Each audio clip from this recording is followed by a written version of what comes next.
അപ്പോൾ ഗൈസ് വീഡിയോയിലോട്ടൊന്നും പോകുന്നതിന് മുന്നേ ഒരു കാര്യം പറയാനുള്ളത് എന്താ വെച്ചിട്ടുണ്ടെങ്കിൽ വീഡിയോ ആണ് എല്ലാവരും ഒന്ന് സബ്സ്ക്രൈബ് ചെയ്യുക. സബ്സ്ക്രൈബ് ചെയ്യുന്നവർക്കൊക്കെ ഫുൾ A+ കിട്ടാൻ വേണ്ടി ഞാൻ പ്രാർത്ഥിക്കുന്നുണ്ട്.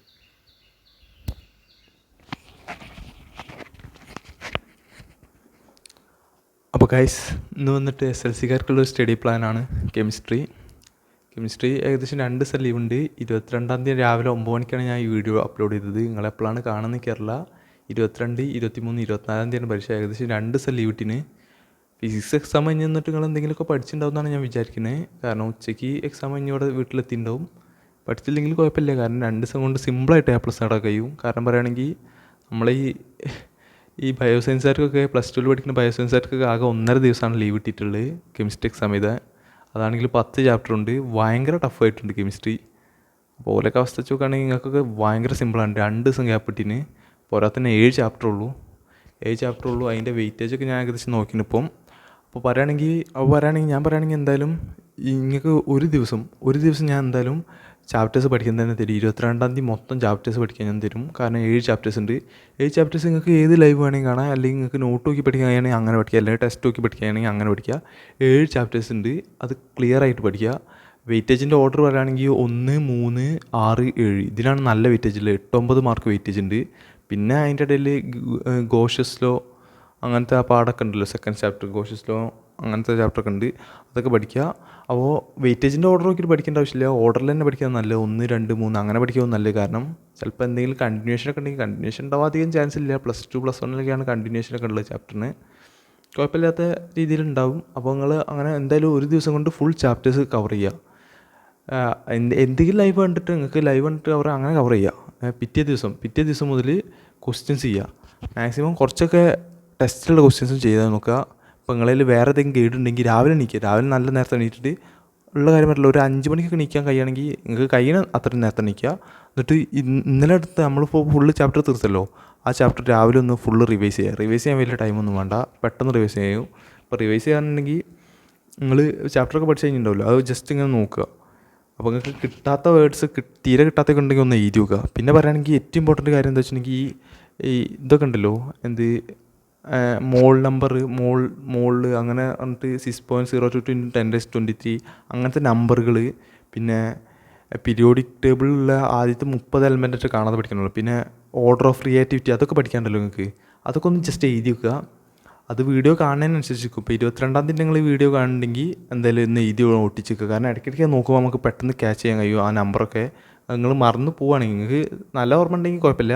ഇപ്പോൾ ഈ വീഡിയോ നിങ്ങളിപ്പോൾ 23-ാം തീയതി വൈകുന്നേരം കാണണേ പിന്നെ എഴുതിയേക്കാനൊന്നും ടൈമില്ല, ജസ്റ്റ് ഒന്ന് നോക്കുക. അപ്പോൾ നിങ്ങൾക്ക് കാണുന്നതിനനുസരിച്ചുണ്ടാവും. അപ്പോൾ മാക്സിമം അതൊക്കെ എഴുതി വെക്കാൻ നോക്കുക. കാരണം അതൊക്കെ നല്ലൊരു ഇമ്പോർട്ടൻറ്റ് കാര്യമാണ്. അതൊക്കെ വെച്ചിട്ട് എന്തായാലും ഇക്വേഷൻ വെച്ചിട്ട് എന്തായാലും ഇതൊക്കെ ഉണ്ടാവും. പിന്നെ മാക്സിമം ഇക്വേഷൻസൊക്കെ ചെയ്ത് തന്നെ പഠിക്കുക. ഇപ്പോൾ നമ്മൾ ഏകദേശം രാവിലെ എണീറ്റിട്ട് റിവൈസ് ഒക്കെ ചെയ്ത് കഴിഞ്ഞിട്ടുണ്ടാവും, ബുക്ക് മൊത്തം റിവൈസ് ചെയ്ത് കഴിഞ്ഞിട്ടുണ്ടാവും. പിന്നെ ക്വസ്റ്റ്യൻസ് ഒക്കെ ചെയ്യുക. നിങ്ങളിൽ ഇപ്പോൾ ഗൈഡോ അല്ലെങ്കിൽ ഇതന്നെ മതി, ടെക്സ്റ്റ് ബുക്ക് തന്നെ മതി. പക്ഷേ ടെക്സ്റ്റ് ബുക്കിൻ്റെ സൊല്യൂഷൻ കിട്ടണമെങ്കിൽ നിങ്ങൾ ഇപ്പോൾ ഗൂഗിളിലൊക്കെ അടിക്കേണ്ടി വരും. അതിന് നല്ല ഗൈഡൊക്കെ ഉണ്ടെങ്കിൽ അത് ചെയ്യുക. ഇല്ലെങ്കിൽ കുഴപ്പമില്ല, യൂട്യൂബിൽ തന്നെ കുറേ ക്വസ്റ്റ്യൻസിൻ്റെ ഇതൊക്കെ ഉണ്ടാവും. പക്ഷേ ഞാൻ യൂട്യൂബിൽ കാണാൻ പറയാത്തതെന്ന് പറഞ്ഞിട്ടുണ്ടെങ്കിൽ എന്തായാലും രാത്രിയിൽ യൂട്യൂബിൻ്റെ ലൈവ് നിങ്ങൾ കാണേണ്ടി വരും. കാരണം യൂട്യൂബിൽ അത്യാവശ്യം SLC-കാർക്കൊക്കെ യൂട്യൂബ് തന്നെ ധാരാളമാണ്. യൂട്യൂബിലത്തെ ലൈവ് ഇട്ടാൽ തന്നെ എന്തായാലും അതിലുള്ള ക്വസ്റ്റ്യൻസേ വരുള്ളൂ. നിങ്ങൾക്ക് ഇഷ്ടമുള്ള ചാനൽ കാണാം. അതിലുള്ള ക്വസ്റ്റ്യൻസൊക്കെ നിങ്ങൾ എന്തായാലും എപ്പോഴും പറയാനുള്ള കാര്യം തന്നെ എഴുതി നോക്കുക. ജസ്റ്റ് കിട്ടുന്നുണ്ടോ കിട്ടില്ല അതൊന്നും നമ്മൾ ശ്രദ്ധിക്കേണ്ട ആവശ്യം കൂടി ഇല്ല. ആദ്യം തന്നെ ഒരു ക്വസ്റ്റ്യൻ കാണുക, അത് നമുക്ക് തീരെ മനസ്സിലാവില്ലെങ്കിൽ ഓപ്പൺ ചെയ്ത് കാണുക. കാരണം അതുപോലെ നല്ല വൃത്തിക്ക് പറഞ്ഞിരുന്നതാണ് എൻ്റെ ഒരു വിശ്വാസം. കാരണം അത്ര സിമ്പിളാണ് SLC-ഒക്കെ. നിങ്ങൾ ഒരിക്കലും പേടിക്കേണ്ട ആവശ്യമൊന്നുമില്ല. 2 ദിവസമൊക്കെ ധാരാളമാണ്. അപ്പോൾ മര്യാദയ്ക്ക് പഠിക്കുന്നവർക്ക് എന്തായാലും A+ കിട്ടും. സിമ്പിളാണ്, ലിബറലാണ് വാല്യുവേഷൻ, പറയേണ്ട ആവശ്യമില്ലല്ലോ, എന്തായാലും ലിബറലാണ്. അപ്പോൾ ആ ദിവസം ക്വസ്റ്റ്യൻസ് കാണാം. രാത്രി ആകുമ്പോൾ ക്വസ്റ്റ്യൻസ് ചെയ്യുക. ക്വസ്റ്റ്യൻസ് കാണുമ്പോൾ ലൈവ് കാണാൻ ഇഷ്ടമില്ലാത്തവരുണ്ടെങ്കിൽ ഗൈഡത്തെ ക്വസ്റ്റ്യൻസ് ഒക്കെ ചെയ്യട്ടോ. ഞാൻ അങ്ങനെ പറയുന്നൊന്നുമില്ല. അപ്പോൾ ലൈവ് കാണുകയാണെങ്കിൽ ആ ക്വസ്റ്റ്യൻസ് ഒക്കെ ചെയ്ത് കഴിഞ്ഞിട്ട് അതിൻ്റെ PDF ഡൗൺലോഡ് ചെയ്തിട്ടാണെങ്കിൽ നിങ്ങൾക്ക് രാവിലെ എണീറ്റിട്ട് ആ PDF നോക്കിയിട്ട് ഫുള്ള് ഇങ്ങനെ നോക്കാമല്ലോ. അപ്പോൾ അതിൽ നിങ്ങൾക്ക് തീരെ കിട്ടാത്ത ക്വസ്റ്റ്യനൊക്കെ ഉണ്ടെങ്കിൽ ജസ്റ്റ് ഒന്നും കൂടി ചെയ്ത് നോക്കുക. കാരണം നിങ്ങളിപ്പോൾ വിചാരിക്കും അത് തീരെ കിട്ടില്ല, ഇനിയിപ്പോൾ അത് പഠിക്കണ്ട, അത്രയും കിട്ടാത്തതൊക്കെയാണെങ്കിൽ നിങ്ങൾക്ക് ഒഴിവാക്കുക. നല്ല ടഫൊക്കെ ആണെങ്കിൽ അപ്പോൾ നിങ്ങൾക്ക് ജസ്റ്റ് അറിയാം, കുറച്ചും കൂടി നോക്കിയാൽ മതി എന്നുള്ളതാണെങ്കിൽ എന്തായാലും ഒന്ന് എഴുതി വെക്കുക. കാരണം അതൊക്കെ പരീക്ഷയ്ക്ക് വന്നിട്ട് നിങ്ങൾക്ക് കിട്ടാത്ത അവസ്ഥ ഉണ്ടാകുമ്പോൾ ആ റിഗ്രറ്റ് ഒന്ന് നല്ല രീതിയിലുള്ള റിഗ്രറ്റ് ഉണ്ടാവും. പറഞ്ഞറിയിക്കാൻ കഴിയാത്തത്ര ഉണ്ട് കിട്ടും. നമ്മൾ വിചാരിക്കും പക്ഷെ ഇത് നോക്കിയതായിരുന്നു വെച്ചാൽ ഒന്നും കൂടി നോക്കിയതായിരുന്നു. അപ്പോൾ അങ്ങനെ കുറച്ച് ടൈം പോകും. പിന്നെ അതുമാത്രമല്ല ഇക്വേഷൻസൊക്കെ കറക്റ്റായിട്ട് എഴുതി പഠിക്കുക. പിന്നെ നമ്മളിപ്പോൾ ഏതെങ്കിലുമൊക്കെ നമ്മളിങ്ങനെ എഴുതി പകുതിയിൽ വെച്ച് സ്റ്റക്ക് ആവേണ്ട ഒരു ഇതുണ്ടാവരുത്. അതിനോട് തന്നെ ഒക്കെ ഒന്ന് എഴുതി നോക്കുന്നത് നല്ലതായിരിക്കും. ഇപ്പോൾ ഞാൻ പറഞ്ഞല്ലോ ഒരു ദിവസം മൊത്തം ചാപ്റ്റേഴ്സ് പഠിക്കാമെന്ന്. ചാപ്റ്റേഴ്സ് പഠിക്കുന്ന തന്നെ ഒന്നാം ചാപ്റ്റർ എടുക്കുകയാണെങ്കിൽ നിങ്ങൾ അപ്പോൾ അതിലുള്ള കാര്യങ്ങളൊക്കെ ഇങ്ങനെ ജസ്റ്റ് ഒന്ന് വായിച്ചിട്ട് ഒന്ന് എഴുതി നോക്കുക. അങ്ങനെയൊക്കെ എഴുതി പഠിക്കുന്നതാണ് കുറേ നല്ലത്. തിയറീസൊക്കെ കുറേ ഉണ്ടല്ലോ, ഓരോ ലോ ഉണ്ട്, അങ്ങനെ തിയറീസ് ഉണ്ട്, അതിൻ്റെ ഇക്വേഷൻ മാത്തമാറ്റിക്കൽ എക്സ്പ്രഷൻ എന്ന് പറഞ്ഞിട്ട് അതൊക്കെ മാക്സിമം പഠിക്കുക. ലാസ്റ്റിക്കുള്ള മെറ്റാലിക് ബോണ്ടിൻ്റെ റിയാക്ഷൻസ് ഒക്കെ ഉണ്ടല്ലോ, റിയാക്ഷൻസൊക്കെ എന്തായാലും പഠിക്കണം. കറക്റ്റ് ഓർഡർ ആക്കിയിട്ട് റിയാക്ഷൻസൊക്കെ പഠിക്കണം. അപ്പോൾ അത്രയ്ക്ക് തന്നെ പറയാനുള്ളൂ. രാവിലെ നീറ്റിട്ട് പിന്നെ ഈ PDF ഒക്കെ ഒന്ന് റിവൈസ് ചെയ്യുക. അല്ലെങ്കിൽ നിങ്ങളെ ടെക്സ്റ്റ് ബുക്കുകളിലെ ഇതൊക്കെ ക്വസ്റ്റ്യൻസ് അങ്ങനെ, അല്ലെങ്കിൽ നിങ്ങൾ ആ ചാപ്റ്റേഴ്സ് തന്നെ റിവൈസ് ചെയ്യുക. നിങ്ങൾക്ക് ഏതാണ് റിവൈസ് ചെയ്യാൻ തോന്നുന്നത് അത് റിവൈസ് ചെയ്യുക. ക്വസ്റ്റ്യൻസ് റിവൈസ് ചെയ്യുക ഒന്നുകൂടി നല്ലത് ഇന്നലെ അടുത്ത ലൈവിൻ്റെ. അങ്ങനെ നേരെ എക്സാമിന് വേണ്ടി എന്തായാലും A+ കിട്ടും. ഒന്നും പറയാനില്ല. ഞാൻ കെമിസ്ട്രിക്കൊക്കെ എനിക്കിങ്ങനെ പറഞ്ഞിട്ട് ആരും ഇല്ലായിരുന്നു. പക്ഷേ കുഴപ്പമില്ലാതെ അന്നൊക്കെ ഞാൻ MS സൊല്യൂഷൻ്റെ വീഡിയോ ഒക്കെ കണ്ടിരുന്നു.